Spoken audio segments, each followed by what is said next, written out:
Assalamualaikum warahmatullahi wabarakatuh. Di sini saya akan membahas mengenai syariat Islam. Apa sih syariat Islam itu? Mari kita lihat pengertiannya. Pengertiannya adalah syariat Islam adalah hukum yang Allah tetapkan untuk hambanya kepada Nabi Muhammad melalui malaikat Jibril, baik itu berupa Al-Quran dan Sunnah Nabi yang berisi perkataan, perbuatan, dan tahlil.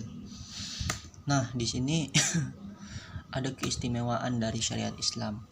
Apakah keistimewaan itu? Yang pertama, langsung dari Allah Subhanahu wa taala yang berupa wahyu.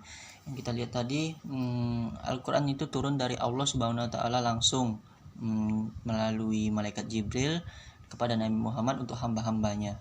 Yang kedua, memperoleh pahala dalam pelaksanaannya. Nah, dalam pelaksanaan hukum Islam ini, kita akan memperoleh pahala atau nikmat seperti di dunia dan di akhirat. Kalau di dunia seperti rezeki, kesehatan, jabatan, dan lain-lain. Kalau di akhirat kita akan mendapatkan balasan surga.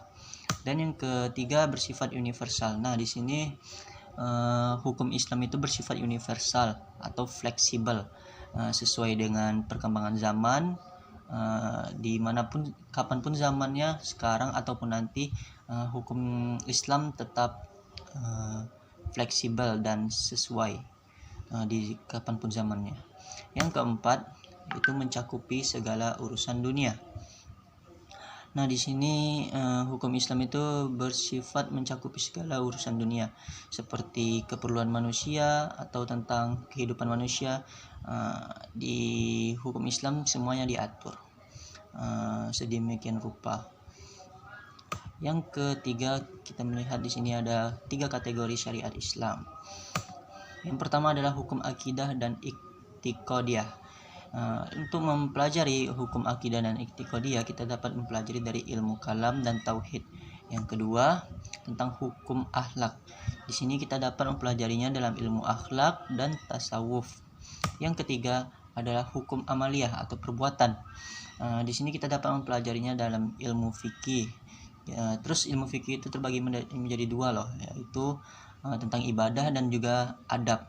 Di sini ibadah tentu saja seperti amalan kita kepada Allah, amalan yang kita lakukan kepada Allah Subhanahu wa taala seperti sholat, puasa, dan lain-lain.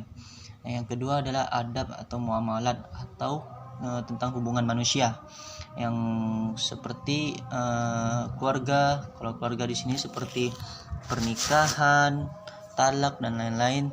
Yang kedua adalah harta. Harta di sini seperti zakat, pegadaian. Yang ketiga adalah pemerintah. Hukum pemerintah di sini berupa seperti hubungan negara Islam dengan negara lain yang berbeda mayoritasnya, seperti atau perang atau damai atau hubungan ekonomi atau lain sebagainya atau politik. Nah, sekian penjelasan saya mengenai syariat Islam. Lebih dan kurang mohon maaf. Assalamualaikum warahmatullahi wabarakatuh.